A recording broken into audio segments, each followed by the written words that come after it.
자, 이번 시간에 정비사업의 시행자 관련한 몇 가지 쟁점을 살펴보겠습니다. 정비사업의 시행자 가장 중요한 것은 조합이라는 존재가 되게 됩니다. 그래서 문제도 조합에서 대부분 구성이 되고 있고요. 간략하게 오늘은 이제 내용 보시고 지문은 뒤에서 설명을 드리게 될 거예요. 그래서 자, 정비사업 시행자 관련해서 경우에서 정비사업의 먼저 경우에서 제일 중요한 게 조합이라고 하는 거. 또 시장 군수 등이라는 것도 시행자가 될 수 있다. 큰 의미 없어요. 이런 것들은 나와도 손댈 수 없는 영역이야. 시군 구청장 등을 묶어서 부를 때 시장 군수. 또 공적인 주체로서 토지주택공사 등도 어떻다 시행자가 될 수 있다. 토지주택공사라는 것은 한국토지주택공사와 지방공사를 묶어서 부를 때, 그리고 특이한 게 재개발 사업에서 토지등 소유자가 20명 미만일 때 이때는 토지등 소유자도 시행자가 될 수가 있다. 이렇게 해석을 하게 됩니다. 그래서 일단은 토지등 소유자의 정의라고 하는 거, 자, 이것도 분석을 먼저 해봐야 돼. 토지등 소유자라는 것은 정비구역 안에 토지 소유자, 건축물 소유자, 지상권자를 가리켜서 뭐라고 한다? 토지 등 소유자라고 정의합니다. 재개발에 있어서 토지 등 소유자라고 하는 것은 토지 소유자, 건축물 소유자, 지상권자. 그 다음에 재건축을 보니까 정비구역 안에 건축물의 소유자, 토지의 소유자. 그래서 결론 가십시다. 재건축에 있어서는 지상권자라는 개념은 뭐가 될 수 없다? 토지 등 소유자가 될 수 없다. 재건축에는요, 지상권자가 있을 수가 없어요. 재건축 아파트인데 누가 지상권자가 있냐고. 지상권이 뭐야? 타인의 토지를 건물, 공작물, 수목소유 목적으로 이용할 수 있는 권리를 뭐라고 한다? 지상권. 아파트 단지 안에 지상권이 설정되어 있으면 골 때리는 거예요. 아파트 주민 땅을 못 밟아. 그래서 지상권자라는 개념 자체가 어떻다? 토지 등 소유자의 범죄, 재건축에서는 포함되지 않는다. 그러면 이제 이렇게 정리하는 거야. 토지 등 소유자란 법에서 여기를 토지 소유자, 건축물 소유자, 지상권자 이렇게 가야 되는데 다만 재건축에서는 뭐는 빠진다? 지상권자는 빠진다라고 이렇게 가셔야 돼. 그리고 이 문제가 바로 연결되는 게 뒤에서 조합원이라는 개념과 연결돼요. 조합원의 자격은 토지 등 소유자로서 이렇게 들어가거든요. 따라서 재건축의 지상권자가 존재할 수 없기 때문에 조합원 될 수 있다 없다? 없다. 이게 한 문제짜리. 다시 토지 등 소유자란 토지 소유자, 건축물 소유자, 지상권자를 묶어서 부를 때 뭐라고 한다? 토지 등 소유자. 그런데 논리 체계상 재건축에서는 어떻다? 지상권자라는 개념 자체가 존재할 수 없고 따라서 재건축의 지상권자는 토지 등 소유자가 아니다. 이렇게 해석합니다. 두 번째 이슈, 토지 등 소유자의 머릿수 산정 방법. 무조건 한 명입니다. 토지 등 소유자를 계산할 때는 한 명으로 계산한다고요. 딱 하나 예외. 토지 소유자와 건물 소유자가 다를 때는 그들은 어떻게 한다? 각 1인을 토지 등 소유자로 계산한다. 다시. 자, 한 필지의 토지, 하나의 건축물의 수인의 공유에 속한다. 이게 뭔 얘기냐면, 자, 가십시다. 재개발 조합을 설립하려면 나중에 4-3-2-1의 동의를 받아야 됩니다. 앞쪽이 4분의 3, 뒤쪽이 2분의 1. 4-3-2-1의 동의를 받아야 된다고요. 앞쪽이 4분의 3, 뒤쪽이 2분의 1. 나중에 이럴 때 이렇게 무식해요. 4-3-4-3, 4-3-3-2, 4-3-2-1 이렇게. 근데 동의를 받으려면 전체 머릿수를 세봐야 되잖아요. 전체 머릿수를 셀 때 하나의 건축물, 하나의 토지에 대해서 여러 명이 공유하고 있다. 그러면 어떻다? 대표는 한 사람을 토지 등 소유자로 계산한다. 그러니까 토지가 있는데 세 명이 갑, 을, 병 세 명이 공유를 하고 있다. 그러면 이때는 어떻게 한다고요? 이 중에 한 명만을 토지 등 소유자로 계산한다. 그래서 전체 머릿수를 센 다음에 나중에 4-3-2-1 등의 동의를 받으면 어떻다? 바로 재개발 조합을 설립할 수 있다. 이런 얘기야. 거꾸로 이런 경우도 있겠다. 토지의 지상권이 설정되어 있다. 이건 논리체계상 재개발만 얘기하는 겁니다. 재개발. 그때도 한 사람을 계산합니다. 자, 토지 소유자 있고요. 그 토지의 지상권자가 따로 있을 때 그 중에 대표는 한 사람을 뭘로 본다? 토지 등 소유자로 계산합니다. 그 다음에 세 번째, 한 사람이 다수의 필지, 다수의 건물을 가지고 있다라고 했을 때 이때도 어떻다? 한 사람으로 계산한다고 해요. 그런데 하나의 토지에 소유자가 있고 그 위에 건물 소유자가 달라지는 경우 이때는 어떻다? 각 1인을 뭘로 본다? 토지 등 소유자로 계산한다. 간단해요. 근데 저는 이제 문제가 나왔었죠. 문제 좀 이따 하나 보겠고 다시 자, 요거 토지 등 소유자 기본적으로 무조건 한 명 계산한다. 자, 이건 이렇게 가면 쉽겠다. 공유하면 그냥 대표는 한 사람. 두 번째, 한 사람이 다수의 필지를 갖고 있어도 한 사람. 그리고 지상권자는 사람 취급 안 합니다. 법에서 토지동 소유자의 정의에 포함은 되지만 지상권자는 토지 소유자가 없는 지상권자는 있을 수가 없잖아요. 지상권은 토지 소유자한테 그 사용수익 권능을 지배하는 사람이에요. 그러니까 이 사람은 사람 취급 안 한다. 나중에 분양할 때도 지상권자한테는 분양을 하지 않습니다. 그래서 지상권자는 없는 걸로 치고 접근하는 게 중요합니다. 그 다음에 토지 소유자와 건물 소유자가 달라지면 어떻다? 각 1인을 토지등 소유자로 해석한다. 뭐 뒤에 다음 시간에 문제 가지고 설명드리겠고.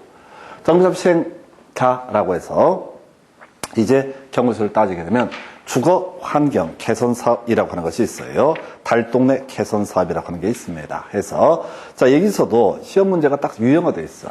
자 일단은 주거 환경 개선 사업에 있어서 기본적으로 자가 계량 방식이라는 게 있습니다. 자가 계량 방식을 듣고 버릴 거야. 이거 어차피 알아봤자 의미도 없는데 자 기존에 우리가 주거 환경 개선이든 재개발이든 재건축이든 제일 중요한 방식이 관리처 분격 방식입니다. 근데 서울에서 이제 문제가 됐던 사안인데요.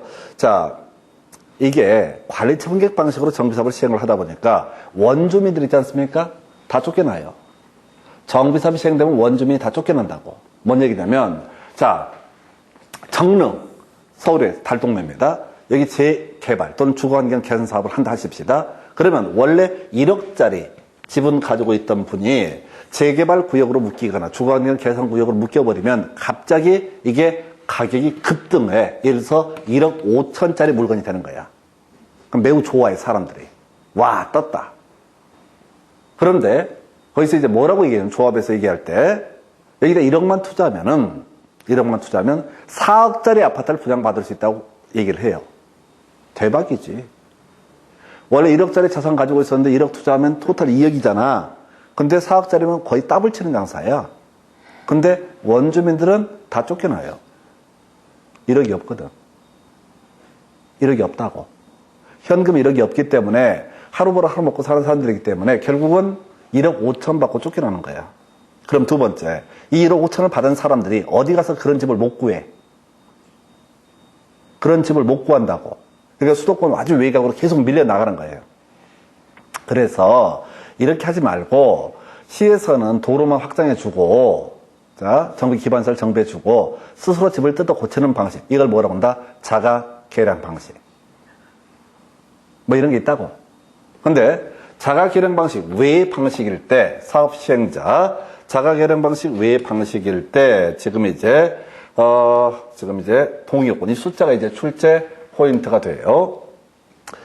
시장 구수 토지주택공사 등이 사업 시행자가 됩니다. 일단은 공적인 주택, 주거환경 개선 사업은 주로 조합이 아니라 공적인 주택을 싹 쓸어버리는 거예요. 자, 그렇다 치고 숫자 외우시면 돼. 3분의 과반수 2분의 1. 일단 외우고 시작해요.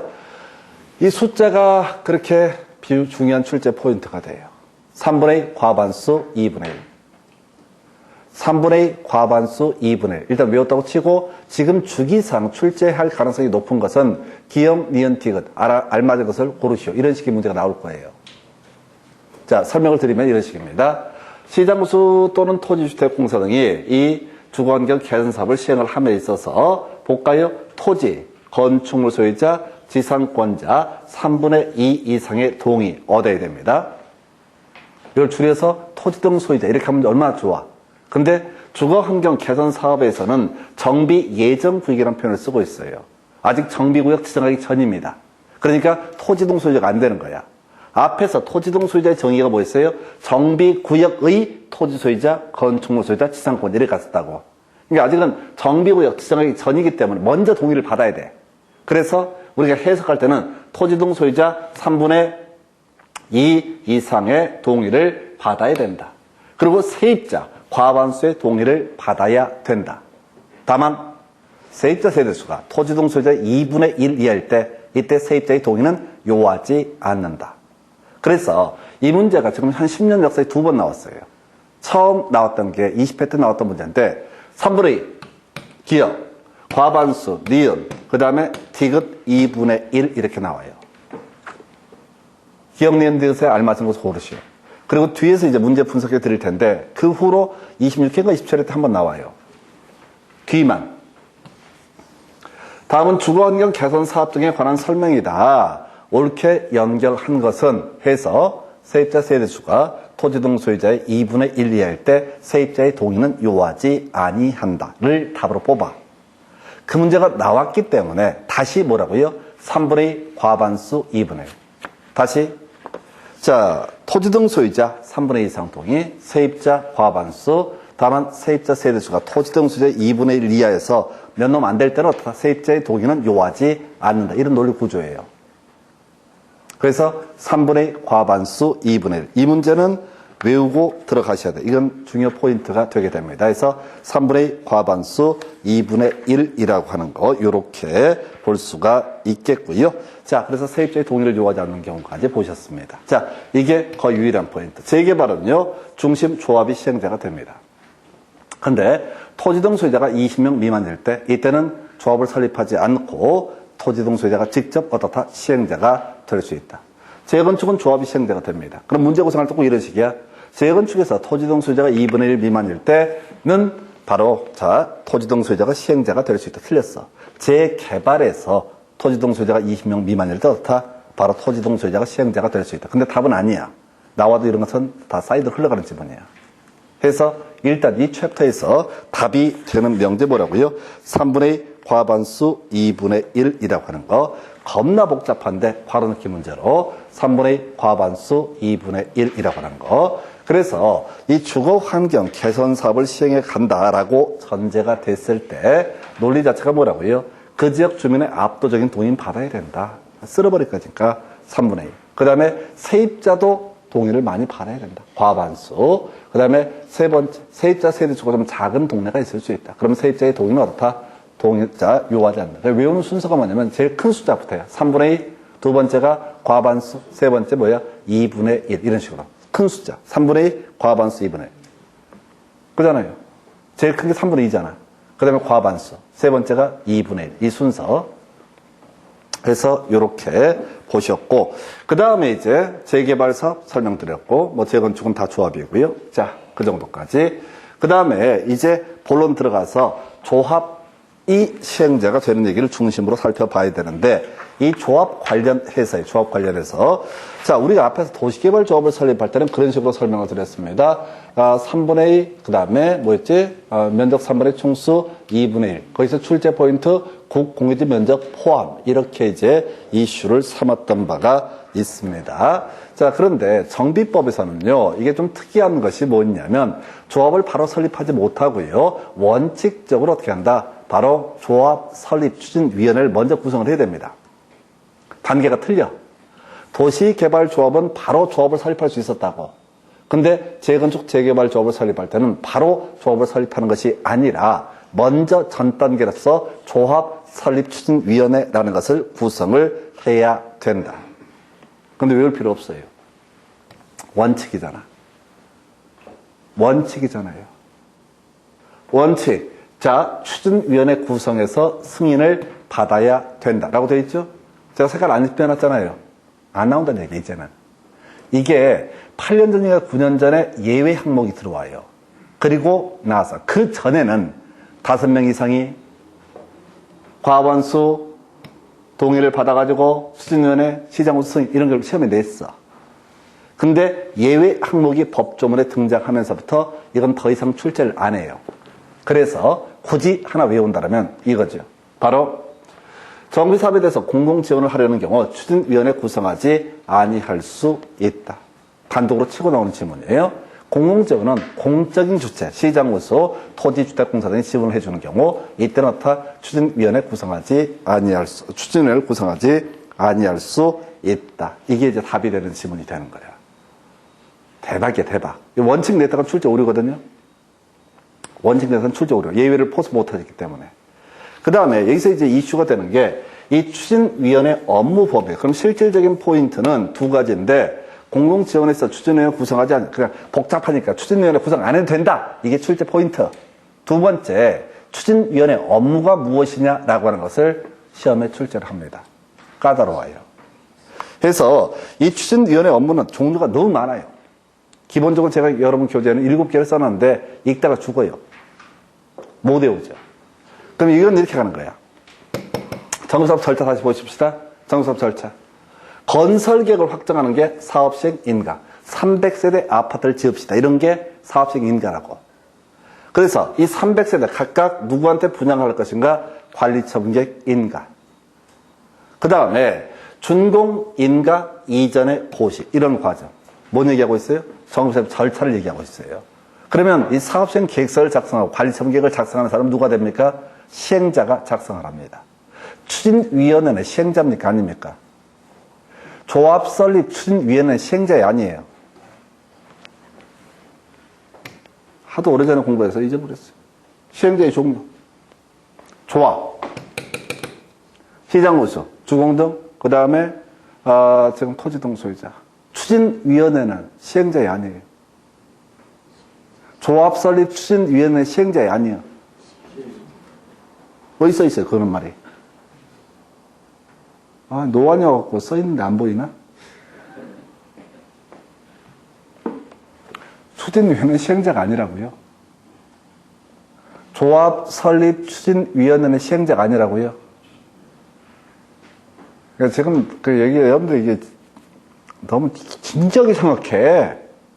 저 새끼가 저 조합이랑 이거랑 추진위원회랑 같은 거니까 얘가 추진위원회가 조합이 될 거니까 추진위원회가 시행자라고 해석을 유도를 하려고 분명히 같은데 분명히 아닌 건 확실한데 또 아니라고 하면 또 지랄할까봐 눈치 쓱 보면서 아니긴 아닌데 총대 맸다가는 보나마나 또 개 구사리 주고 지랄할까봐 말도 못하고 추진위원회는 시행자가 아니라고요. 조합이 시행자라고. 다시 갑시다. 조합이 뭐 한다고 했어요? 사업시행계획서 작성합니다. 조합이 뭐 한다고 했어요? 관리청계획 작성합니다. 조합이 하는 게 뭐라고요? 사업시행계획서와 관리청계획의 작성. 건설계획과 분양계획을 작성하는 게 뭐가 된다? 조합. 뭔 얘기하다 왔어요? 추진위원회 업무를 얘기하다 왔어요. 무슨 얘기냐면 추진위원회는 건설계획이나 공급계획을 어떻다? 작성할 수 없다라는 게 논의 포인트예요. 사업시행계획, 관리청계획, 관리청계획을 달리 해석하면 분양계획을 의미하는 거예요. 무슨 얘기를 하려고 하냐면 이 추진위원회에서 해야 되는 일을 외우는 게 아니라 추진위원회에서 안 하는 일을 외우는 게 빠르다고. 조합이 해야 될 일, 건설계획인 사업시행계획 작성하고 분양계획인 공급관리청계획을 작성한다고요. 그러니까 이거는 항상 제가 이렇게 공부하는 패턴을 설명을 드리잖아요. 아까 자, 공동이용시설, 정비기반설 할 때 정비기반설 종류가 더럽게 많아 14개가 나와 있다고. 그래서 이제 좀 개수가 상대적으로 작아. 놀맞아, 구세화수, 타거당 10개짜리 외우자고 그래. 딱딱 끊어지니까. 그렇게 가듯이 이것도 문제를 풀어갈 때 조합설립추진위원회 업무를 외우는 게 아니라 아닌 거. 사업시행계획서라든가 그 다음에 분양계획인 관리청계획은 누가? 조합이 작성한다. 그래서 추진위원회는 어떻다? 이 업무를 담당할 수 없다. 출제를 이렇게 하신다고, 출제위원들이. 그러니까 대충 이 법조문을 달달 외워서 푸는 게 아니라 맥락을 잘 이해를 하고 있는가를 물어본다고요. 제가 말씀드리잖아요. 공법비 문제가 제일 개떡처럼 나오긴 하는데 그 출제위원들이 이 내용 모르거든요. 대학에서 강의를 안 하기 때문에 내용 모른다고. 내용을 모르는데 문제를 기가 막히게 내는 거야. 지난번 문제랑 똑같은데 똑같지 않게. 맥락을 이해하면 완전히 똑같은 문제인데 약간 다른 느낌을 준다고.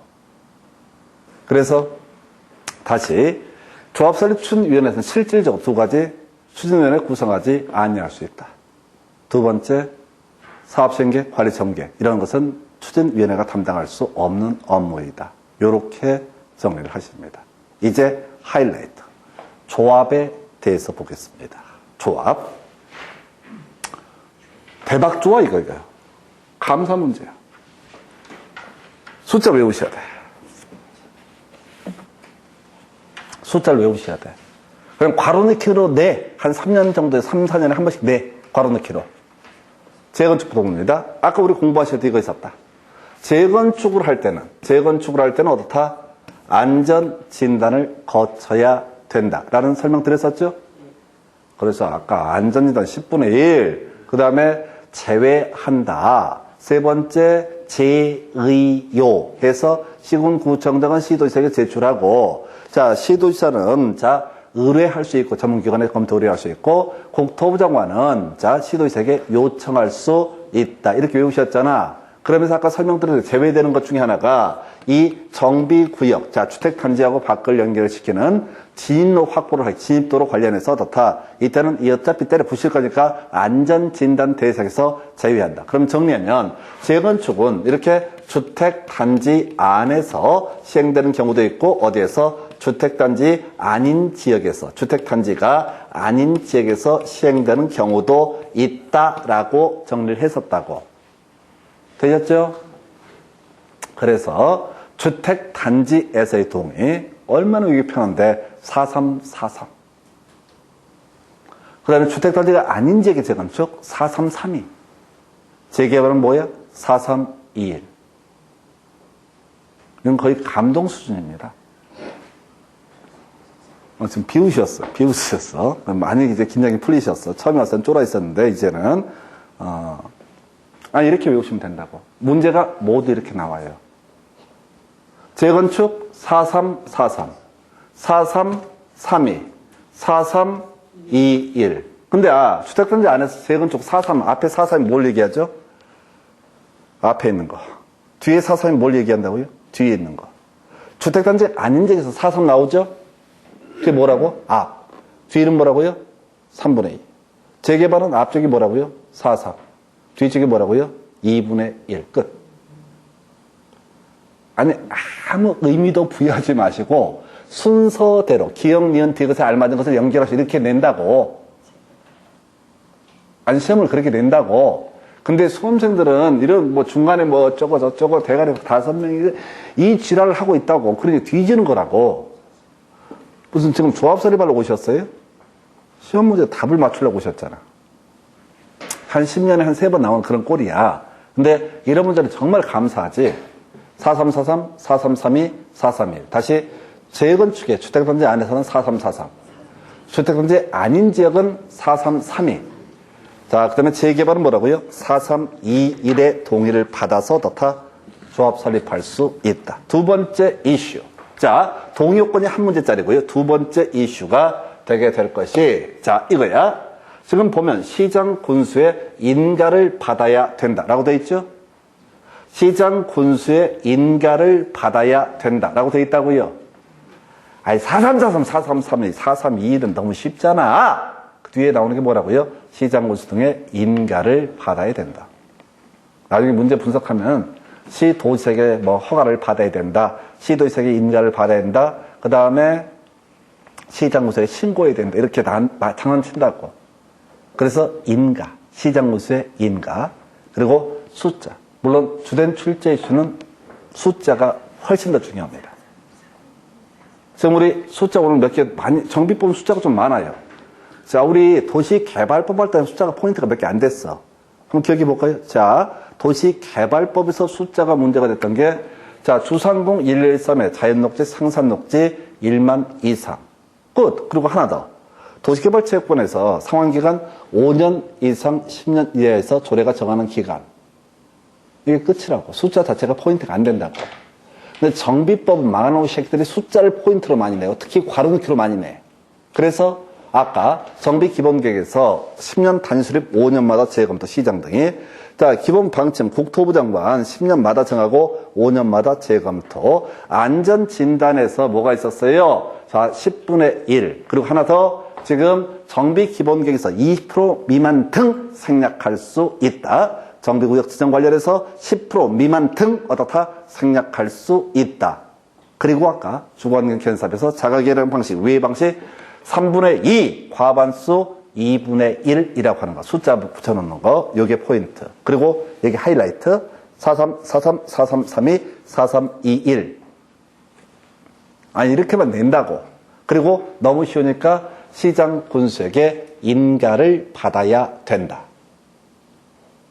일정한 요건을 갖춰서 동의 요건을 충족한 다음에 시장 군수에게 인가를 받아야 된다. 이 정도예요. 마지막 등기 있어야지 조합은 성립하는데 이건 쟁점은 안 돼요. 그래서 숫자는 금방 따라오십니다. 몇 번만 하면 금방 해요. 이거는 별로 어렵지도 않고, 그리고 지문 속에 잘 안 내. 근데 이렇게 몇 번만 하시면 지문 속에 내더라도 맞춰버려요. 금방 외워지니까. 그리고 약간 사이드로 뽑아내는 게 시장 우수등의 인가를 받아야 된다. 이런 것들이 이슈가 될 테고, 그 다음에 이제 검토하게 될 게, 지금 이제, 조합원. 이건 잘 안 내요. 미리 말씀드린 조합원은 잘 내지 않는데, 일단 조합원 관련해서 이슈 삼아야 될 것이 뭐가 있냐라고 했을 때, 이렇게 가십시다. 지금 보면은 토지 등 소유자가 어떻다? 조합원이 되게 된다. 물론 재건축에서는 조합설에 동의했을 때만 어떻다? 조합원이 되게 된다. 그럴 필요 없고, 토지 등 소유자가 될 수 없으면 어떻다? 조합원이 될 수가 없다. 그래서 절대로 조합원 될 수 없는 게 뭐가 있다? 재건축의 지상권자 이렇게 뽑아내는 거예요. 재건축의 지상권자 어떻다? 조합원 될 수 없다. 이렇게 조합원 얘기는 요즘에 잘 안 내요. 잘 안 내고 있고, 여기 중간에 그런 거 있다. 자, 지금 공유에 속한다. 대표는 한 명을 조합원을 본다. 따로 외울 것도 없죠. 우리 앞에서 토지 등 소유자 머릿수를 계산할 때 공유하고 있으면 어떻다? 대표는 한 사람을 토지 등 소유자로 본다라고 했었다고. 한 사람이 다수의 필지를 갖고 있어도 한 사람을 본다. 그럼 그때 조합원도 한 명이 되는 거지. 공유하고 있을 때 대표는 한 사람의 조합원이 된다. 이렇게 해석하는 거예요. 그러다 치고 그래서 이제 문제 중에서 이거 나오죠. 재건축의 지상권자 어떻다? 조합원 될 수 없다라고 하는 거. 재건축의 지상권자 어떻다? 조합원 될 수 없다. 끊어가시면 돼. 출제면 떨어지니까. 그 다음에 이제 임원. 자, 임원의 선임 해임은 반드시 어떻다? 총회 의결을 거쳐야 된다라고 하는 거. 나중에 이제 공부하게 될 것 중에 하나가 임기 중 권리된 이사 감사의 선임은 대의원의 의결을 거쳐도 된다. 라는 명제를 하나 외우시게 됩니다. 임원을 선임할 때, 해임할 때 어떻다? 총회 의결을 거쳐라. 그래서 정리하게 되면 조합장은 무조건 뭐야? 총회 의결을 거쳐야 됩니다. 조합장은 닥치고 무조건 총회 의결을 거쳐야 된다고요. 근데 이사나 감사가 중간에 사고가 나서 권위가 되게 되면 이때 권위된 임원의 선임은 어떻게 할 수 있다? 대의원에서 의결할 수 있다. 근데 일단은 우리가 전체 그림을 보셔야 돼. 자, 도시개발법에서 반드시 총회 의결을 거쳐야 되는 게 정계환임해서 임원의 선임 해임은 반드시 없다. 총회 의결을 거쳐라. 정비법은 현실적으로 많거든요. 훨씬 더. 그래서 중간에 이사가 뒤져버렸다. 감사가 죽어버렸다. 그러면 이때 권위된 임원의 선임, 이때 그 이사 감사 같은 경우는 어떻게 할 수 있다? 바로 이사 감사 같은 경우는 대의원에서 의결할 수도 있다. 그러면 조합장은 무조건 설령 권위가 됐다 할지라도 어떻다? 총회 의결을 거쳐서만 어떻다? 선임할 수 있다. 이게 이제 제일 하이라이트.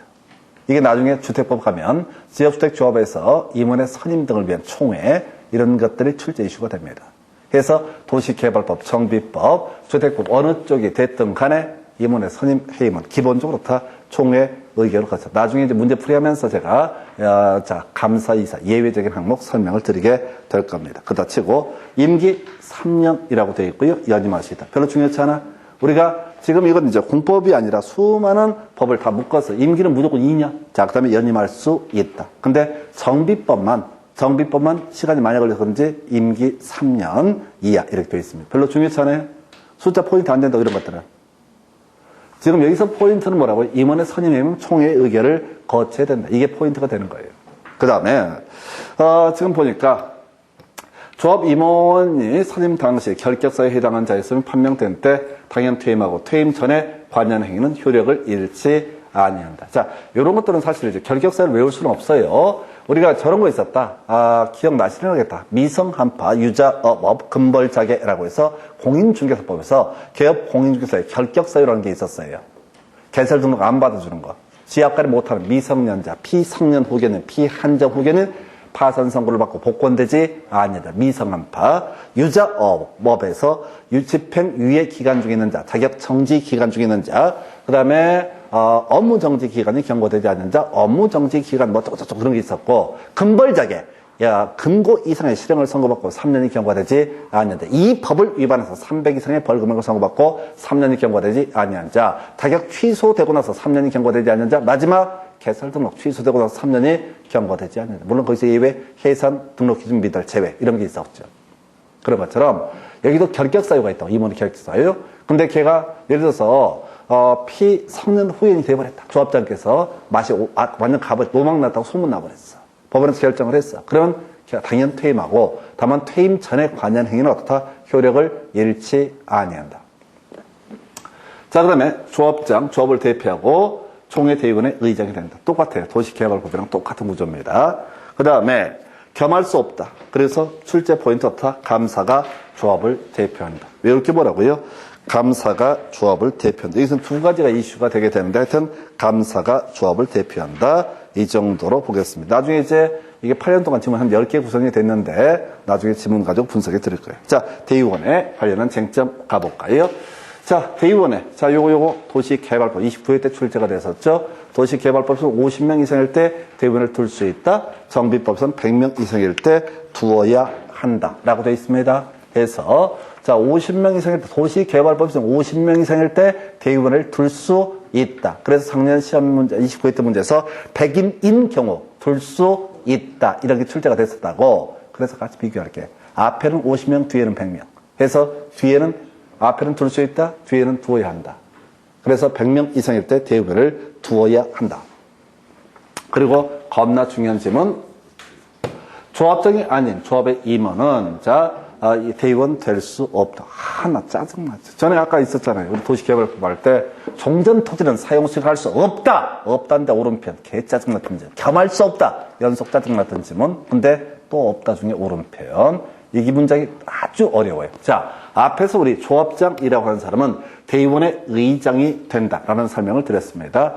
조합장이 대의원에 안 가버리면 대의원회가 개최가 안 됩니다. 그런데 자, 이사, 감사 이런 나머지 임원들이 가서 대의원을 또 접수를 해버리게 되면 이 대의기관 자체가 무너져 버린다는 거지. 몇 놈이 다 작당해서 해먹는다. 그래서 조합장을 제외한 조합의 임원은 대의원 될 수 없다. 해석 들어가면 이사, 감사, 다 대의원 될 수 없다. 아주 까다로워요. 이건 지문이 너무 쉬워서, 너무 짧아서 자꾸 착각해. 그래서 과거에 나왔던 지문 조합장을 포함한 조합의 임원은 대의원 될 수 없다. 틀려. 조합장을 포함한이라고 장난치면 안 된다고. 이런 게 제일 까다로워요. 지문이 너무 짧기 때문에 오히려 함정에 빠져요. 그래서 이사, 감사는 절대 대의원 될 수 없고, 조합장님만 어디에 들어갈 수 있다? 대의원에 참석할 수 있다. 자, 대의원에 들어갈 수 있는 임원은 누구에 한정한다? 조합장만. 문장을 외우기 힘들어, 이게. 그러니까 대의원에 들어갈 수 있는 사람 임원은 뭐밖에 없다? 조합장. 이사나 감사는 같이 혹시 따라갔다가 대의원회 앞에 딱 대의원회가 개최된 데 있으면 밖에서 쭈그리고 앉아서 담배 피우면서 기다리고 있어야 된다. 절대 들어가면 안 된다. 이사, 감사 절대 대의원회장에 들어가면 안 된다. 이사, 감사는 절대로 대의원회에 들어가면 안 된다. 이렇게 맥락을 이해하는 게 차라리 빨라요. 이건 문장으로 외우면 아주 헷갈려요. 조합장은 대의원에 들어갈 수 있고요. 그 다음에 이사나 감사는 대의원에 들어갈 수 없다. 그리고 이제 또 하나 이슈가 되게 될 게 총회 의결 정족수. 이게 하이라이트. 이게 이제 총회 의결 정족수 관련해서 지금 시험 문제 구성이 됐던 게요. 하나, 둘, 세 문제, 네 문제 나왔다. 8년 동안. 출제했던 회차들을 분석을 해드리면 24, 25, 그 다음에 지금 29, 26, 24, 25, 26, 29 이렇게 출제한다고. 아까 우리가 저거 있었죠? 공동이용시설. 놀마자, 곳에 와서 타거나. 걔가 3번인가 나왔었죠. 그리고 4번인가 나왔던 거. 답을 4번인가요? 4번을 뽑았던 게 바로 뭐냐면 이 아이 3분의 2 이상의 동의. 이제 과정을 좀 설명을 드릴게요. 우리가 이제 총회를 소집을 하게 됩니다. 조합의 중요한 의사 결정을 위해서 총회를 소집을 하게 됩니다. 총회를 개의하려면 기본적으로 100분의 10 이상이 출석해야 되고요. 중요사항을 결의할 때는 100분의 20 이상이 출석을 해야 됩니다. 이걸 의사정족수로 불러요. 의사정족수는 회의를 진행하기 위해서 필요한 머릿수를 가리켜서 뭐라고 합니다? 의사정족수. 그럼 이제 뭐 100분의 10이 됐든 100분의 20이 됐든 간에 의사정족수를 충족을 시켜서 총회가 개최가 됩니다. 그러면 거기서 어떤 사안을 의결하려면 기본적으로 과반수의 동의를 받아야 됩니다. 그걸 참석하신 분의 과반수 동의를 받아야 돼요.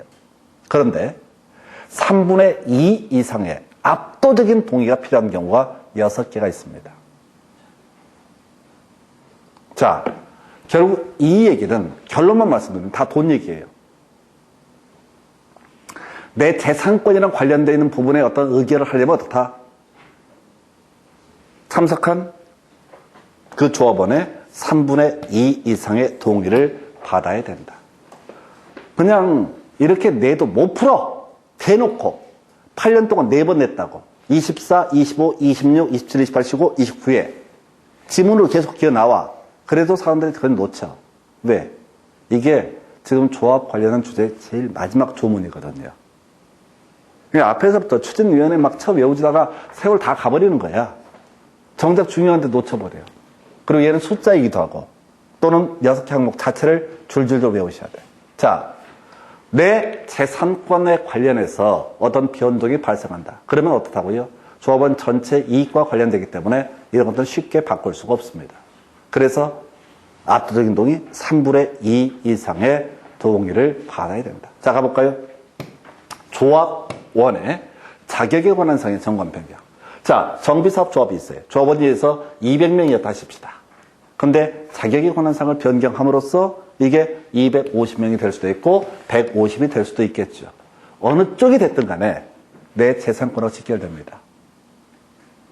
아니 뭐 줄어서 좋을 수도 있고 늘어서 좋을 수도 있고 또는 줄어서 나쁠 수 있고 늘어서 나쁠 수도 있고 분담금이 달라지니까 머릿수가 달라지면 어떠다? 분담금이 달라지니까. 두 번째, 조합원의 제명 탈퇴. 이거 재산권, 이거 똑같으니까. 얘가 잘리고 들어오고 등등등 재산권 문제예요. 그 다음에 조합의 비용 부담, 돈 얘기죠. 정비, 사업비 나와 있죠. 비, 돈 얘기라고. 그 다음에 시공자의 선정 등 나와 있죠. 아니, 삼성물산 할 거냐, 동부건설 할 거냐, 아파트 건설 비용이 다 달라진 돈 얘기라고. 정비 예정 구역의 위치 및 면적의 변경. 자, 정비사업 이렇게 원래 하기로 했어. 이 동네 101동부터 시작해서 1단지만 만약에 재건축하기로 했어. 근데 2단지 조금 단지가 작아서 포함을 시킨다. 그러면 또 지분권이 달라지고 돈이 달라지죠. 그래서 이런 상황은 어떻다? 압도적인 동의 3분의 2 이상의 의결 정족수를 필요한다. 그래서 대가리 따면 조비 12. 대가리 따면 뭐라고요? 조합원, 조자 들어가 있었죠? 조합원, 조. 비 들어갔죠?